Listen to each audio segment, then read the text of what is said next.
Good morning दोस्तों, welcome back to another video of my YouTube channel MD Masoom YT.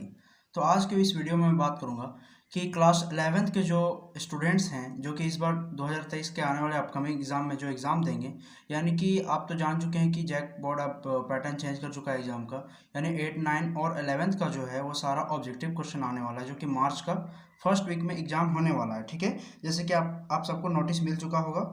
तो उसी related पे जो एक 11th क्लास या 9th क्लास और ये 10th क्लास होते हैं, उसमें से एक एडिशनल सब्जेक्ट रखा जाता है, जिसमें से एक आता है टूरिज्म एंड हॉस्पिटैलिटी। तो इससे रिलेटेड जो प्रीवियस ईयर जो क्वेश्चन आया था, जो कि मेरे भाई ने एग्जाम दिया था, उस रिलेटेड में क्वेश्चन आंसर आज मैं कम से कम 16 क्वेश्चन कराऊंगा। ठीक है, उसके बाद जो बचे रहेंगे क्वेश्चन उसको मैं नेक्स्ट डे कराऊंगा, यानी कि नेक्स्ट वीडियो में। तो आज का जो वीडियो है यहाँ से हम लोग शुरू करते हैं। ठीक है, चलिए शुरू करते हैं।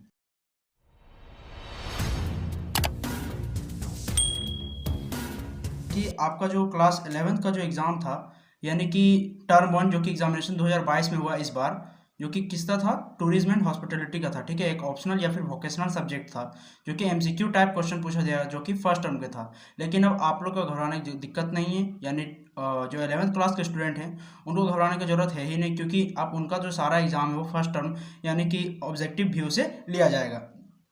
ठीक है, तो देखिए ये जो एग्जामिनेशन हुआ है यानी क्लास 11th का है, ये जो 11th के स्टूडेंट के लिए है। तो देखिए आइए हम लोग शुरू करते हैं क्वेश्चन नंबर 1 से, कि जो टूरिज्म एंड हॉस्पिटैलिटी जो सब्जेक्ट है ये वाला, ये आखिर क्वेश्चन किस तरह पूछता है। ठीक है, क्वेश्चन किस तरह पूछता है एग्जाम में, जो कि जैक बोर्ड वालों के एग्जाम के लिए है। ये आप ये जो सीबीएसई बोर्ड अगर उन्हें भी अगर रखे हुए हैं कि टूरिज्म एंड हॉस्पिटैलिटी वो भी रखे हैं, तो उनके लिए भी इंपॉर्टेंट हो सकता है, क्योंकि यहाँ पे इंग्लिश और हिंदी दोनों टाइप में आते हैं क्वेश्चन। ठीक है, देखिए क्वेश्चन नंबर 1 क्या कह रहा है यहाँ पे, बोल रहा है विच of the following is a natural tourism place. ठीक है, यानी कि अगर हिंदी में कहें इसको, तो निम्न में से कौन प्राकृतिक पर्यटन स्थल है। पर्यटन स्थल क्या होता है कि किसी जगह पे जब हम घूमने जाते हैं तो वहाँ की जो सौंदर्य दृश्य होता है वो दो तरीके से होते हैं, एक जो नेचुरली बने होते हैं और एक जो इंसान बनाए होते हैं। जैसे यहाँ पे 4 एग्जाम्पल दिया हुआ है। फर्स्ट में पहला ऑप्शन बोला है प्रसनाथ टेम्पल, जो कि इंडिया झारखंड में है। और तुम्हारा क्या है, ये तुम्हारा आपका ताजमहल, जो कि ये तो मानव निर्मित है। ठीक है, यानी ह्यूमन मेड है।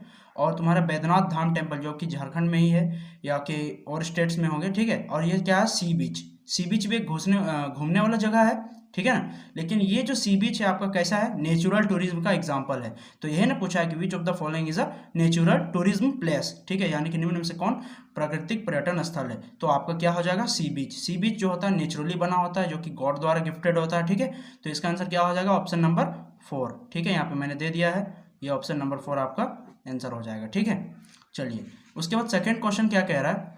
सेकंड क्वेश्चन कह रहा है बाबू कि द ओल्डेस्ट माउंटेन इज, ठीक है, यानी कि सबसे पुरानी पर्वत श्रृंखला यानी कि इंडिया की कौन है। ठीक है, तो अरावली एक जगह है जो कि राजस्थान में पड़ता है।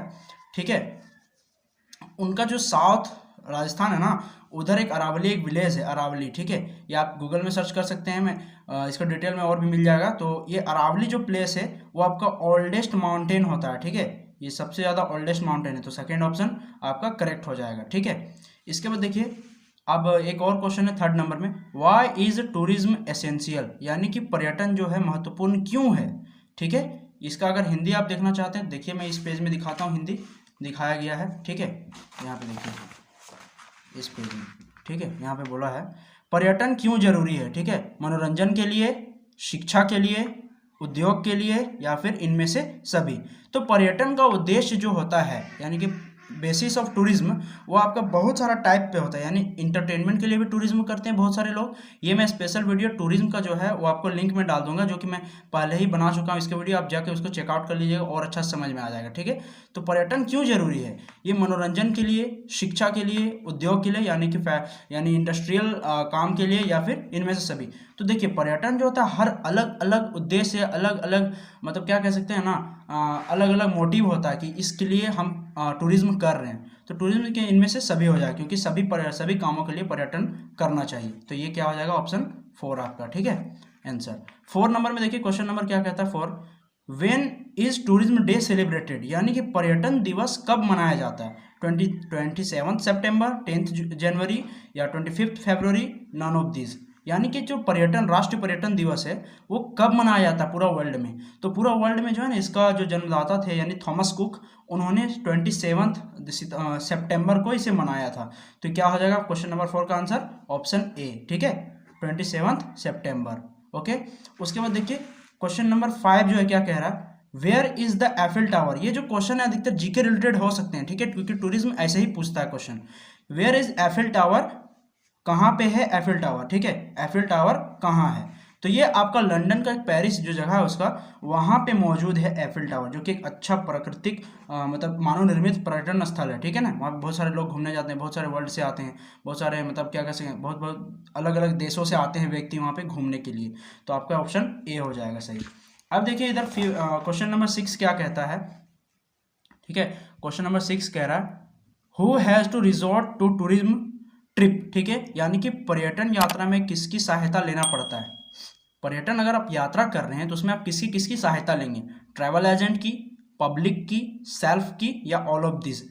यहाँ पे जो पर्यटन जो घूमने का अलग अलग मकसद है, हो सकता है आप किसी न्यू जगह पे जा रहे हैं, न्यू प्लेस पे जा रहे हैं, तो आपको उसके बारे में आइडिया नहीं है। तो अगर आपको आइडिया नहीं तो आपको आइडिया बनाने के लिए वहाँ के पब्लिक से भी मिलना होगा, या अगर कुछ दूर जा रहे हैं तो आपको ट्रैवल एजेंट से कांटेक्ट करना पड़ता है। या फिर अगर आप मान लीजिए पर्यटन करने जा रहे हैं और आपको पता है उस जगह के बारे में, तो आप सेल्फ डिसाइडेड हैं, ठीक है, कि मैंने खुद से तय किया है कि मैं उस जगह पे जाऊँगा। तो ये आपका तीनों ही आपके लिए पर्यटन का रिजॉर्ट कर सकते हैं, ठीक है, सहायता ले सकते हैं, खुद से भी, ट्रैवल एजेंट से भी और पब्लिक से भी, इसलिए इसका आंसर ऑल ऑफ दीज होगा। क्वेश्चन समझ में आ रहा है तो कमेंट कीजिएगा, ठीक है, ये ऑल ऑफ दीज हो जाएगा। ओके, 7 नंबर क्वेश्चन कह रहा है कंपोनेंट ऑफ टूरिज्म इज, ठीक है, कंपोनेंट यानी कि पर्यटन के घटक क्या है। इसका स्पेशल वीडियो मैंने बना दिया है, उसका भी लिंक मैं डाल दूंगा डिस्क्रिप्शन में, आप देख लीजिएगा, ठीक है। यानी कंपोनेंट ऑफ टूरिज्म क्या है, यानी पर्यटन के घटक क्या है, टूरिज्म इंडस्ट्री, अट्रैक्शन, ताजमहल या फिर ऑल ऑफ दिस, यानी पर्यटन उद्योग, आकर्षण, या ताजमहल या इनमें से सभी।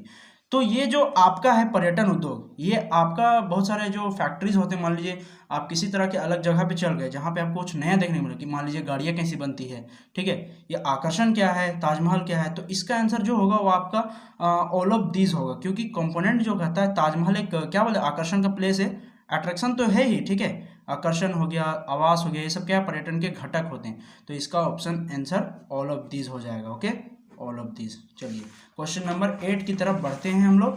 क्वेश्चन नंबर 8 क्या कहता है, देखिए क्वेश्चन नंबर 8 कहता है बाबू which of the following is, ठीक है, not a component of tourism, यानी कि यहाँ में से कौन है जो कि पर्यटन का घटक नहीं है, अट्रैक्टिव, होटल, रोड या इनबाउंड टूरिज्म। एक बात बताता हूँ मैं कि ये जो चीज़ें हैं ना, आकर्षण, ये तुम्हारा आता है अट्रैक्शन के अंदर, जो कि एक पर्यटन का क्या बोलेंगे कंपोनेंट है, ठीक है। होटल जो है इसमें ठहरने आवास के अंदर आता है, ठीक है, ये आप देख लीजिएगा वीडियो में, आवास के अंदर आता है। सड़क यानी कि परिवहन के अंदर आता है। तो ये तीनों घटक है, लेकिन इनबाउंड टूरिज्म है, ये आपका पर्यटन का टाइप है, ना कि घटक है, ठीक है। इसको प्रभावित नहीं करता जी, ये आपका पर्यटन का अलग तरीके के। इनबाउंड में क्या होता है कि जब हम अपने देश में ही, अपने राज्यों में ही अपना टूरिज्म करते हैं तो वो तुम्हारा इनबाउंड के अंदर आता है। तो इनबाउंड पर्यटन जो है घटक नहीं होगा, ये पर्यटन का प्रकार है। तो इसका ऑप्शन क्या हो जाएगा, 4। ये बच्चा थोड़ा गलत मारा था, तो ऑप्शन क्या हो जाएगा आपका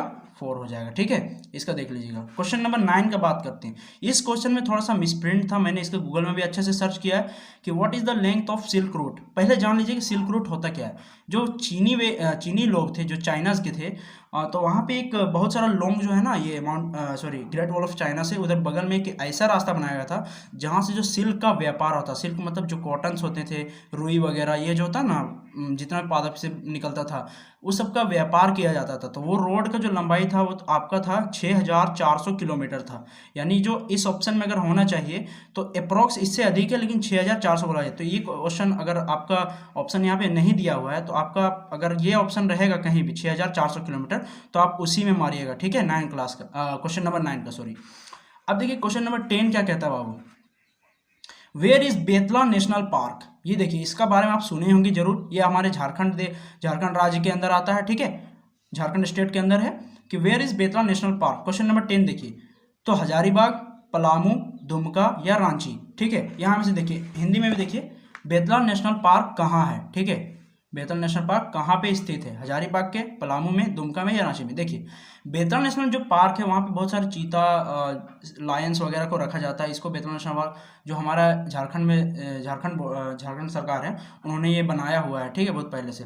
तो बेतल नेशनल पार्क जो है ना ये आपका लातेहार और पलामू दोनों के जिलों के जंगलों के मतलब आसपास सटे हुए इलाके में।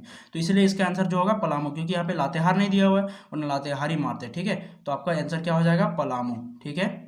ओ सॉरी ये नहीं होगा, ये पलामू हो जाएगा। यहाँ इंग्लिश में भी पलामू है। सेकंड ऑप्शन आपका सही होगा क्वेश्चन नंबर 10 के लिए।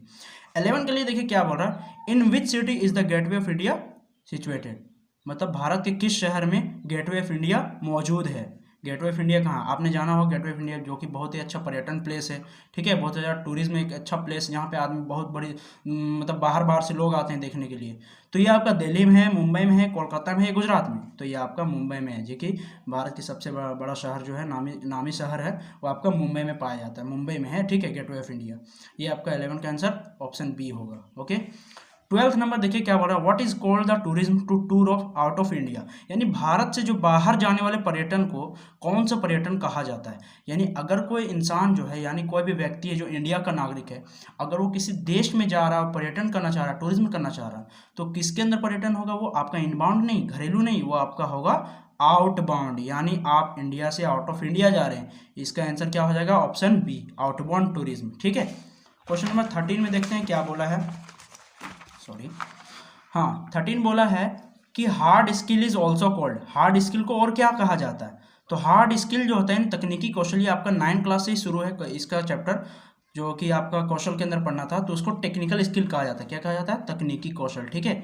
ये सारे इंपॉर्टेंट क्वेश्चन है, क्योंकि प्रीवियस ईयर से बहुत सारे क्वेश्चन भिड़ जाते हैं, क्वेश्चन एग्जाम में मिल जाते हैं, इसलिए आप इसको बहुत अच्छे से देखिएगा, वीडियो को लाइक कीजिएगा, ठीक है।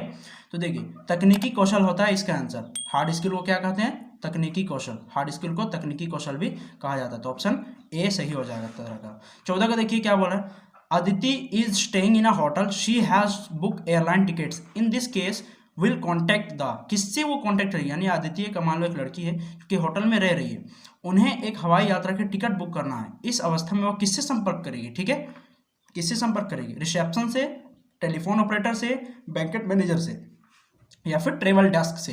तो ट्रेवल डेस्क जो होता है वो होटल्स में होता है, एक ऐसा जगह जिसमें आप कहीं से भी कांटेक्ट करवा सकते हैं। आपको कहीं जाना है मान लीजिए, तो आपका वहाँ से गाड़ी जैसे कि ले सकते हैं वहाँ से, ठीक है।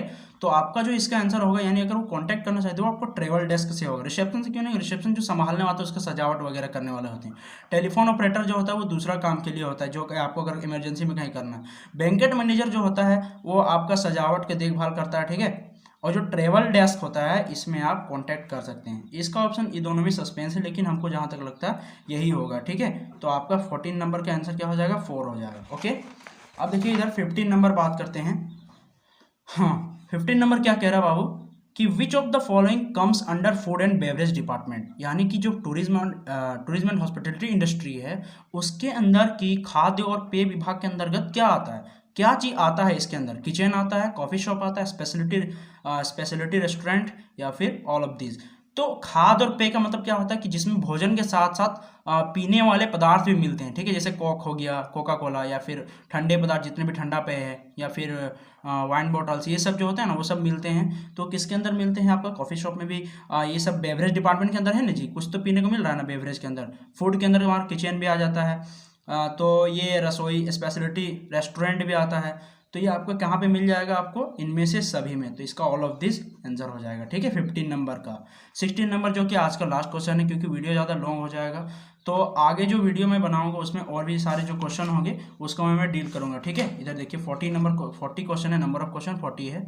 तो 16 नंबर क्वेश्चन देखिए, the guest with minimum number of luggage is termed as scanty luggage, no luggage, left luggage, या फिर सम लगेज। यानी न्यूनतम संख्या के सामान वाले अतिथियों को क्या कहा जाता है? यानी अगर कोई होटल में कोई कहेंगे कि कोई अगर आता है, ठीक है, कोई अगर मान लीजिए मेहमान आता है, अतिथि आता है, गेस्ट आता है, तो वो अगर कम लगेज के साथ आता है, उसके पास कम सामान लेके आता है, तो उन्हें किसके रूप में कहा जाएगा? होटल में उसको क्या कहेंगे? तो वो आपका आता है स्केंटी बैगेज के अंदर। नो लगेज नहीं होगा, बहुत सारे बच्चे होते हैं कि कम होते हैं तो नो लगेज में मार देते, तो आपका स्केंटी बैगेज के अंदर आता है, ठीक है। तो ये आपका क्वेश्चन नंबर 16 का क्या हो जाएगा आंसर? आपका हो जाएगा ऑप्शन ए, ठीक है। तो इसी के साथ मैं वीडियो को आखिरी करना चाहूँगा। इसके बाद मैं ये कहना चाहूँगा कि आगे जो वीडियो आएगा उसमें आप बिल्कुल देखते रहिए, अच्छे से पढ़ते रहिए और बिल्कुल घबराए नहीं, एग्जाम आपका बहुत ही अच्छा जाएगा। ठीक है, वीडियो को लाइक कर दीजिएगा, वीडियो को लाइक कर दीजिएगा और चैनल को सब्सक्राइब कर लीजिएगा। ठीक है, मिलते हैं नेक्स्ट वीडियो में, तब तक के लिए धन्यवाद।